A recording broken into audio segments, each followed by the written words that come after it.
नमस्कार दोस्तों, हम फिर से लेकर आ चुके हैं आप लोगों के लिए शाम की सभी ताज़ा और बड़ी खबरें।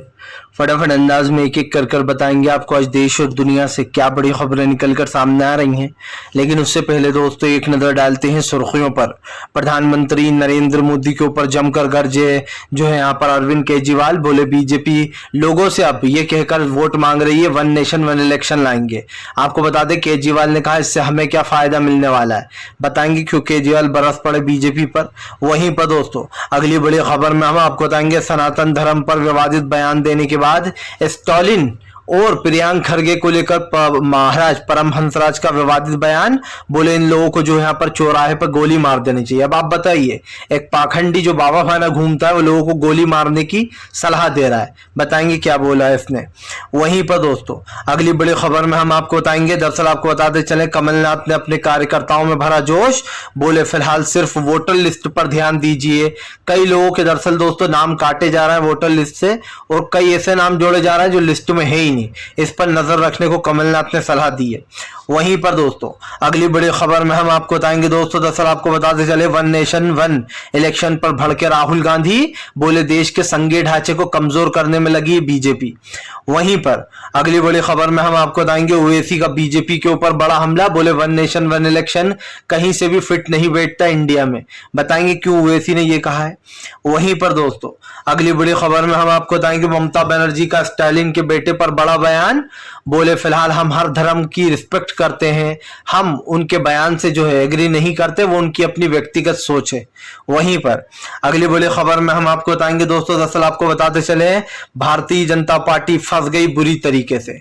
दरअसल दोस्तों हरीश साल्वी की पार्टी में भगोड़ा ललित मोदी। आप समझिए, मोदी सरकार कहती थी कि हम तमाम भगोड़ों को पकड़ के लाएंगे, लेकिन दोस्तों मोदी सरकार के करीबियों की शादी में बाकायदा ललित मोदी खुलेआम आ रहा है, बताएंगे क्या है ये पूरा मामला। वहीं पर अगली बड़ी खबर में हम आपको बताएंगे दोस्तों, दरअसल आपको बताते चले भारतीय जनता पार्टी के खिलाफ ही उमा भारती ने खोल दिया मोर्चा। बोले नड्डा और शाह ने मुझे एक भी मीटिंग में नहीं बुलाया, मेरा फोटो भी कर दिया गायब, बताएंगे क्यों उमा भारती अब जो है बीजेपी के ऊपर जमकर बरस पड़ी है। तो तमाम खबरें फटाफट अंदाज में देंगे, एक एक कर देंगे। फिलहाल खैर चलिए बढ़ते हैं सबसे पहली और सबसे बड़ी खबर की ओर। दरअसल दोस्तों सियासत के लिए सिर्फ एक शब्द, एक मुद्दा ही काफी होता है जो सियासत को गरमा देता है, और किसी मुद्दे को दबाने के लिए वो एक मुद्दा बहुत जरूरी हो जाता है। दरअसल आपको पता है विपक्षी एकता की मीटिंग के बाद से ही बीजेपी परेशान थी। बीजेपी को एक शगुफा चाहिए था और वह शगुफा है वन नेशन वन इलेक्शन। जबकि सब जानते हैं वन नेशन वन इलेक्शन सिर्फ एक शगुफा है, वो कहीं से भी संघीय ढांचे में दोस्तों फिट नहीं हो सकता है। इसलिए नहीं हो सकता है कि कई राज्यों के तो ऑलरेडी चुनाव हो चुके हैं, तो वन नेशन वन इलेक्शन का तो कोई मतलब ही नहीं रहता है। हाँ ये अलबत्त हो सकता है कि जिन राज्यों के चुनाव नहीं हुए हैं उनके साथ में चुनाव हो जाए लोकसभा के साथ, लेकिन आपको बताते चले दोस्तों ये भी पॉसिबल नजर नहीं आता है। दरअसल ये सिर्फ बीजेपी की एक चाल है विपक्ष की मीटिंग को दबाने की। आपको बताते चले वन नेशन वन इलेक्शन पर जो सरकार गेम खेल रही है वो अब सबके समझ में धीरे धीरे आ रहा है।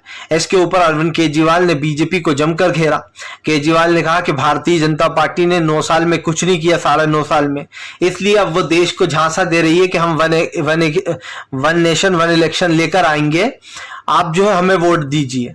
अब आप समझिए वन नेशन वन इलेक्शन से देश की जनता को क्या फायदा होने वाला है, और जनता को बेवकूफ बनाने के लिए क्या कहा जा रहा है, बहुत पैसा बचेगा तो देश के काम आएगा। इससे पहले मोदी जी आपने कहा था कि नोटबंदी कर रहे हैं हम, काला धन जो आएगा उसमें सबको 15-15 लाख रुपए अकाउंट में हम जमा कर देंगे। 15 लाख तो बहुत दूर की बात है, 15 रुपए भी किसी के अकाउंट में नहीं आए।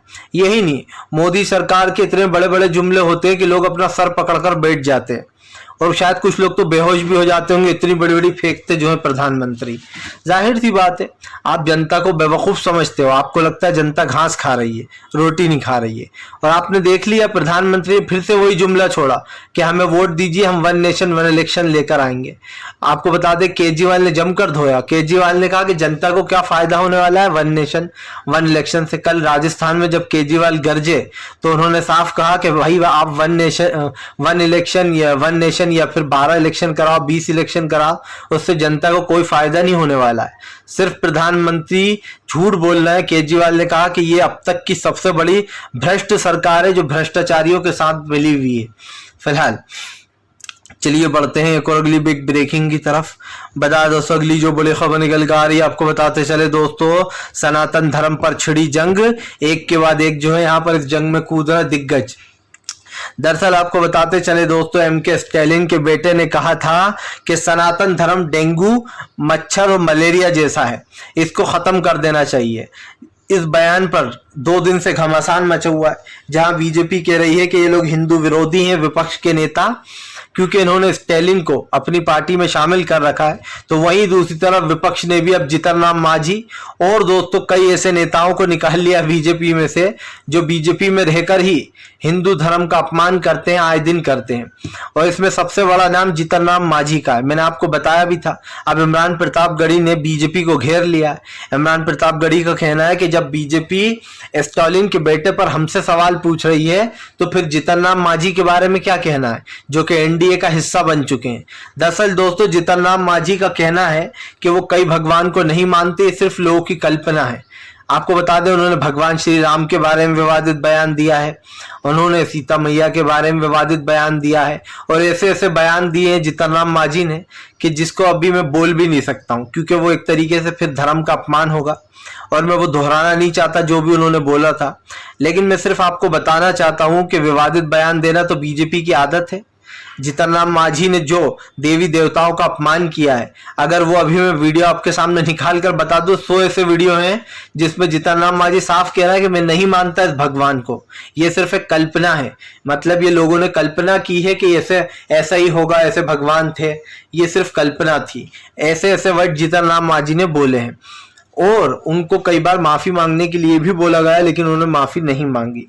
तो अब आप समझ लीजिए कि बीजेपी दोस्तों खुद के, अब वो कहते हैं ना कि खुद के कुर्ते में तो 100 छेद हो रखे हैं, लेकिन सामने वाले का सिर्फ एक छेद ही दिखाई दे रहा है और वो कह रहा है देखो भैया तुम्हारे शर्ट में छेद हो रखा है, मतलब खुद की छन्नी हो रखी है, तो उससे फर्क नहीं पड़ रहा है फिलहाल। चलिए बढ़ते हैं एक और अगली बिग ब्रेकिंग की तरफ। बता दोस्तों अगली जो बड़ी खबर निकल कर आ रही है आपको बताते चले दोस्तों, भारतीय जनता पार्टी के ऊपर जमकर गरजे राहुल गांधी, बोले देश के संघीय ढांचे को बीजेपी बदलना चाहती है, वो देश के संविधान से खिलवाड़ कर रही है, देश के संविधान को नहीं मानती बीजेपी। दरअसल दोस्तों बाबा साहब अंबेडकर के बनाए गए नियम और रूल्स, जिन्होंने तमाम लोगों को एक जैसा संविधान दिया, एक जैसा जो है जीने का अधिकार दिया, उन तमाम चीजों को बीजेपी पलटना चाहती है। बीजेपी चाहती है कि वो देश के संघीय ढांचे को कमजोर कर दे। आपको क्या मतलब है, आप क्या सोचते हो इस बारे में दोस्तों कि बाबा साहब अंबेडकर ने जब हमारे देश का संविधान लिखा तो वो क्या सोच रहे होंगे? एक बार बाबा साहब अंबेडकर से किसी ने कहा कि इस देश को हिंदू राष्ट्र बना देना चाहिए, तब बाबा साहब अंबेडकर ने एक बहुत ही अच्छी बात करी, एक ऐसी बात करी जो शायद हर इंसान को समझना चाहिए। बाबा साहब अंबेडकर से जब एक इंसान ने कहा कि इस भारत देश को यानी कि इंडिया को हिंदू राष्ट्र बना देना चाहिए, तब बाबा साहब अंबेडकर ने कहा कि जिस दिन ये इंडिया हिंदू राष्ट्र बन गया उस दिन ये देश बर्बाद हो जाएगा। बर्बाद हो जाएगा का मतलब आप अच्छे समझ सकते हैं कि देश कभी भी हिंदू राष्ट्र नहीं बन सकता। यहाँ पर कई धर्म के, कई समाज के लोग रहते हैं। यहाँ पर दोस्तों आप समझिए, जो है यहाँ पर सिख रहते हैं, मुस्लिम रहते हैं, ईसाई रहते हैं, बौद्ध रहते हैं, तमाम धर्मों के लोग रहते हैं। इंडिया एक सेकुलर कंट्री में आता है। आप सेकुलर कंट्री को बदलने की बात करते हो। आपके कई नेता कई बार ऐसे विवादित बयान दे चुके हैं कि हम भारत को इंडिया को हिंदू राष्ट्र बनाएंगे। जो लोग इंडिया बोलते हैं उनसे कहते हैं कि भारत बोलो। क्यों भाई, सामने वाले का मन है वो इंडिया बोले या भारत बोले, आपको क्या प्रॉब्लम है उससे? और वैसे भी दोनों चीज के एक ही मतलब है दोस्तों, आप भारत बोल लो या इंडिया बोल लो, उससे क्या फर्क पड़ने वाला है। फिलहाल राहुल गांधी ने साफ कहा कि फिलहाल देश के संघीय ढांचे को बीजेपी कमजोर कर रही है, वो जानबूझकर वन नेशन वन इलेक्शन की बात कर रही है। हालांकि राहुल गांधी ने यहाँ पर एक चीज और भी कही, उन्होंने कहा कि इलेक्शन कल भी करा ले मोदी, तब भी वो हार जाएंगे, अब की बार वो सत्ता में नहीं आ पाएंगे। राहुल गांधी ने कहा कि मैं चैलेंज देता हूं, प्रधानमंत्री अगर एक दिन बाद भी इलेक्शन करा लेंगे तो भी वो हार जाएंगे, चाहे वो कुछ भी चाल चल रहे। अब की बार बीजेपी इंडिया से जीत नहीं पाएगी। यानी कि एनडीए वर्सेस इंडिया में जब जंग होगी दोस्तों, तो इंडिया ही नंबर 1 आएगा, एनडीए पछड़ जाएगी। इसका सबसे बड़ा रीजन ये भी है कि एनडीए में बड़े नेता नहीं है, एनडीए सिर्फ छोटे दलों का दोस्तों बीजेपी गठबंधन बनाकर बैठी हुई है, लेकिन जो मेन बड़ी पार्टियां वो तो इंडिया में। तो बीजेपी का जीतना तो कहीं से मुमकिन होता ही नहीं है। फिलहाल चलिए बढ़ते हैं एक और अगली बिग ब्रेकिंग की तरफ। दोस्तों, प्रधानमंत्री जब सत्ता में आए थे तो उन्होंने एक बात कही थी, ना खाऊंगा ना खाने दूंगा। अब वो बयान आप सुनेंगे तो आपको हंसी आएगी, क्योंकि दोस्तों मोदी सरकार के काफी करीबी माने जाने वकील जिन्होंने इस उम्र में 68 ईयर्स की उम्र में दोस्तों तीसरी शादी कर ली है। अब भाई इन्होंने तीसरी शादी कर ली तो कर ली, चौथी भी कर ले तो कोई प्रॉब्लम नहीं है। लेकिन दोस्तों इनकी शादी में एक ऐसा इंसान पधारा जो हमारे देश का पैसा लेकर चंपत हो गया है, जिसका नाम है ललित मोदी। जी हाँ, ये वही ललित मोदी है दोस्तों जो देश को चूना लगाकर भागा है, जिसने देश में सबसे पहले आईपीएल की शुरुआत की थी। इस पर आरोप है कि इसने 425 करोड़ रुपए का घोटाला किया और घोटाले में से इसने 125 करोड़ रुपए अपने अंडर ले लिए। जब सुप्रीम कोर्ट में इसके ऊपर आरोप लगे, जब इसके ऊपर केस चलने लगा, तो उसके बाद ये इंडिया छोड़कर भाग निकला। आपको बताते चले ललित मोदी के ऊपर दोस्तों कई आरोप हैं। इसने कई करोड़ों रुपए का भारत में गबन किया और उसके बाद अमेरिका भाग खड़ा हुआ। अब मोदी सरकार से लोग सवाल पूछ रहे हैं कि आपने तो कहा था ना खाऊंगा ना खाने दूंगा, इधर तो उल्टा ही हो रहा है। मोदी जी, आपके खुद के दिग्गज वकील, जिनका नाम आपने अभी हाल ही में one nation one election committee में भी रिकमेंडेड किया है और एड कर लिया है, हरीश साल्वी का नाम, उसी हरीश साल्वी की तीसरी शादी में जो है ललित मोदी क्या करने आया और बाकायदा चेस भी कर रहा है। अब आप समझ लीजिए, मोदी सरकार के सबसे करीबी माने जाने वाले वकील हरीश साल्वी, उसकी शादी में ललित मोदी आता है और प्रधानमंत्री देश के सामने ढोंग करते हैं कि अरे मैं तो एक एक को पकड़ के ले आऊंगा, उनसे पैसे वसूलूंगा जो लोग देश का पैसा खाकर भाग गए। हमारे देश के प्रधानमंत्री को थोड़ी सी शर्म आना चाहिए कि उनके करीबियों के ही घर पर पार्टियां हो रही हैं, ललित मोदी जैसे लोग शामिल हो रहे हैं जो देश का पैसा खाकर भागे, और उसके बाद भी प्रधानमंत्री झूठ बोलने से बाज नहीं आते। और मुझे तो हैरत है दोस्तों, आप समझिए 68 ईयर्स की उम्र में बंदे ने तीसरी शादी कर ली, मतलब बुढ़ापे में काफी रंगीन शौक पाल रखे इन्होंने। खैर, इनकी उम्र है, इनकी लाइफ है, ये अपने हिसाब से जिए। लेकिन जो लोग ठग हैं, मोदी सरकार के करीबी हैं, अब इस बात को कहने में कोई वो नहीं होगा दोस्तों परहेज कि मोदी सरकार इन लोगों के साथ मिली हुई है। और ये हम नहीं कह रहे हैं, ये जनता कह रही है। जैसे ही जनता ने हरीश साल्वी की शादी में ललित मोदी को देखा तो उन्होंने प्रधानमंत्री पर ट्वीट करना शुरू कर दिए। एक व्यक्ति ने ट्वीट करते हुए लिखा, प्रधानमंत्री आप तो कह रहे थे कि हम भगोड़ों को पकड़ कर लाएंगे, लेकिन ये क्या, ये तो आपके ही करीबियों की शादी में शामिल हो गए। और उसने आगे लिखा, अब ये बात साफ हो गई है कि प्रधानमंत्री इन भगोड़ों के साथ मिले हुए हैं और उन्होंने ही इन लोगों को पनाह दे रखी है जो देश का पैसा खाकर भागे हैं। जाहिर सी बात है, जब गुप्त चंदा मिलता है सरकारों को तो इन्हीं लोगों से मिलता है दोस्तों चंदा। फिलहाल चलिए बढ़ते हैं एक और अगली बिग ब्रेकिंग की तरफ। बता दोस्तों, अगली जो बड़ी खबर निकल कर आ रही है, उमा भारती ने अपनी सरकार के खिलाफ खोल दिया मोर्चा। क्या शिवराज सिंह चौहान अब तो जेपी नड्डा और अमित शाह को भी ले लिया आड़े हाथ। दरअसल दोस्तों, उमा भारती माना जाता है कि पहले जमाने की यानी कि अटल बिहारी वाजपेयी के समय से राजनीति में बहुत ज्यादा एक्टिव थी और जो है उनकी एक अपनी अलग जगह थी। लेकिन दोस्तों, अब बीजेपी ने उमा भारती को बाहर का रास्ता दिखा दिया है। ना उमा भारती को किसी उसमें बुलाया जा रहा है कार्यक्रम में, ना ही कहीं पर उमा भारती का होर्डिंग में पोस्टर यानी कि फोटो नजर आ रहा है। यानी कि दूध में से मक्खी की तरह निकालकर बाहर कर दिया उमा भारती को। आपको बताते चले, अब उमा भारती ने नाराजगी जताई है। उनका कहना है कि जेपी नड्डा और गृह मंत्री अमित शाह ने उन्हें झूठे मुंह भी किसी कार्यक्रम में आमंत्रित नहीं किया। उन्होंने कहा, यही नहीं, मेरा कहीं पर भी फोटो का इस्तेमाल तक नहीं किया गया। यानी कि जो वो बड़े बड़े होर्डिंग लगते हैं दोस्तों, जगह जगह जो एडवर्टाइजमेंट किया जाता है होर्डिंग लगाकर, उसमें भी उमा भारती का कोई प्रचार में फोटो नहीं दिया गया है। एक तरीके से देखा जाए तो वो बेसिकली ये कहने की कोशिश कर रही हैं कि स्टार प्रचारक की लिस्ट से उनको गायब किया गया है। यानी कि जो स्टार प्रचारक होते हैं, जिनके फोटोज वगैरह लगाए जाते हैं, जो चुनाव की जिम्मेदारियां लेते हैं, जो जगह जगह जाकर जो है यहाँ पर प्रचार करते हैं, उसमें से उमा भारती का पत्ता कट कर दिया है। अब उमा भारती ने बीजेपी पर निशाना साधते हुए कहा है कि फिलहाल मैं किसी भी कार्यक्रम में जब तक शामिल नहीं होंगी, जब तक जिस दिन प्रधानमंत्री आएंगे तब तक तो नहीं होंगी। अब दोस्तों, जाहिर सी बात है, जो लोग राजस्थान में वसुंधरा राजे को गायब कर सकते हैं स्टार प्रचारक की लिस्ट से, उनके लिए उमा भारती को गायब करना कौन सी बड़ी बात है। वसुंधरा राजे तो इस वक्त काफी एक्टिव है राजस्थान में, उनको ही गायब कर दिया गया है और वो भी अब बीजेपी को ठेंगा दिखाने वाली है राजस्थान में वसुंधरा राजे। और ऐसा ही मुझे लग रहा है उमा भारती ने भी बगावती सुर इख्तियार कर ली है। और यही नहीं, सिंधिया के अपने नेता वापस कांग्रेस में भाग रहे हैं। ज्योतिरादित्य सिंधिया जिन लोगों को लेकर उड़े थे, उन लोगों ने अब ठेंगा दिखाना शुरू कर दिया। और आपको याद होगा, आज से अब 2-4 महीने पहले से मैं कहता आ रहा हूं कि जिस दिन चुनाव का टिकट बटेंगे उस दिन बीजेपी में भगदड़ मच जाएगी। जाहिर सी बात है, बीजेपी किस किस को टिकट देगी? या तो वो ज्योतिरादित्य सिंधिया के समर्थकों को टिकट देगी तो बीजेपी के लोग जो समर्थक है वो नाराज हो जाएंगे। बीजेपी वालों को टिकट मिलेगा तो ज्योतिरादित्य सिंधिया के समर्थक नाराज हो जाएंगे। और यही हो रहा है, सिंधिया के समर्थक भी पार्टी छोड़ रहे हैं, कांग्रेस में शामिल हो रहे हैं और बीजेपी के समर्थक भी एक एक करके भाग रहे हैं। इसका मतलब साफ है कि कर्नाटक का इतिहास मध्य प्रदेश में दोहराया जाएगा और यहां पर भी कांग्रेस की सरकार बनती हुई नजर आ रही है। फिलहाल चलिए बढ़ते हैं एक और अगली बिग ब्रेकिंग की तरफ। बता दोस्तों, अगली जो बड़ी खबर निकल कर आ रही है, पाखंडी परम हंसराज का दोस्तों विवादित बयान।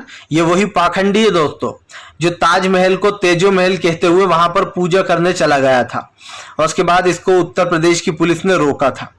आपको बताते चले दोस्तों, परम हंसराज जैसे लोग आए दिन विवादित बयान देते हैं, लेकिन इस पर न कोर्ट कुछ करता है न पुलिस प्रशासन कुछ करता है। दरअसल स्टालिन के बेटे उदय स्टालिन का एक बयान काफी वायरल हो रहा है, जिसमें उन्होंने कहा था कि जो सनातन धर्म है वो डेंगू, मच्छर, मलेरिया से भी खतरनाक है, इसको खत्म कर देना चाहिए सनातन धर्म को। उस बयान पर अब परम हंसराज ने, क्योंकि कल मल्लिकार्जुन खड़गे के बेटे ने एक बयान दिया, उस पर परम हंसराज का कहना है कि ये लोग बहुत ही नीच लोग हैं, इनको चौराहे पे खड़ा कर गोली मार देना चाहिए। मैं पूछना चाहता हूं दोस्तों कि परम हंसराज जो खुलेआम कह रहा है कि इन लोगों को चौराहे पे खड़े कर गोली मार देना चाहिए, क्या ये विवादित बयान नहीं है? और अगर ये विवादित बयान नहीं है तो फिर बीजेपी जो है यहाँ पर दोस्तों किसी के ऊपर भी कार्रवाई करना बंद कर दे, क्योंकि जाहिर सी बात है बीजेपी के नेता और जो लोग भी ऐसे पाखंडी हैं जो बाबा का चोंगा ओढ़कर बैठे हुए हैं, वो लोग दोस्तों खुलेआम इस तरीके की जो है यहाँ पर भाषा का यूज करते हैं, वो लोग खुलेआम इस तरीके की बातें करते हैं और इनके ऊपर कोई कार्रवाइयां नहीं होती हैं। इसका सबसे बड़ा रीजन क्या है दोस्तों कि बीजेपी इन लोगों को बढ़ावा देती है, क्योंकि ये बीजेपी के एजेंडे पर ही काम करते हैं, इसलिए बीजेपी इन लोगों को खुली छूट दे रखी है, जो करना है वो करो। मुझे एक चीज समझ में नहीं आती दोस्तों कि एक तरफ तो आप बात करते हो देश के संविधान की, देश के स्ट्रक्चर की, दूसरी तरफ ऐसे नेता जो खुलेआम ये कह रहा है कि अरे भैया जो है इन लोगों को तो गोली मार दो चौराहे पे खड़े करके। तो ऐसे लोगों के बारे में दोस्तों फिर क्या कहा जाए। और जाहिर सी बात है, प्रधानमंत्री नरेंद्र मोदी ने देश में जो एक माहौल बना रखा है ना वो हिंदू मुसलमान का, ये सब कुछ उसी की वजह से है। आज भी हमारे देश में दोस्तों आप समझिए इन मुद्दों पर बात होती है जो देश में बहुत ही शर्मनाक मुद्दे हैं और ये साफ है इन मुद्दों पर सरकार की रोक नहीं लग रही है, इसीलिए इस तरीके की दोस्तों भाषा का यूज किया जाता है। फिलहाल आपको बताते चले दोस्तों, इस चीज के ऊपर जो है यहाँ पर स्वामी प्रसाद मौर्य ने भी बीजेपी को घेरा। मौर्य ने साफ कहा कि फिलहाल बीजेपी जानबूझकर धर्म का यूज कर रही है, वो राजनीति के लिए दोस्तों सिर्फ हिंदू मुसलमान जो है तमाम चीजों पर जो है नजर डाली हुई। लेकिन एक चीज तो साफ हो जाती है, सरकार की नीयत और सरकार के जितने भी कारनामे हैं दोस्तों वो दुनिया देख रही है। और भारतीय जनता पार्टी को एक चीज समझ लेनी चाहिए कि देश का संविधान से ही चलेगा देश, संविधान के बिना कुछ नहीं हो सकता है। बीजेपी चाहे कुछ भी कर ले, देश में जो संपत्तियां है दोस्तों उसको नुकसान पहुंचाया जा रहा है। हमारे देश का जो संविधान है, जो प्यार मोहब्बत है, उसको खत्म करने की कोशिश चल रही है, लेकिन ये कोशिश सिर्फ कोशिश ही रह जाएगी, क्योंकि बीजेपी के हाथ आएगा कुछ नहीं, चुनाव तो हारेगी बीजेपी। फिलहाल वीडियो अच्छा लगे तो कृपया इसको लाइक करें, चैनल पर पहली बार आए तो सब्सक्राइब जरूर कर ले दोस्तों, ताकि इस तरीके की जो वीडियोस है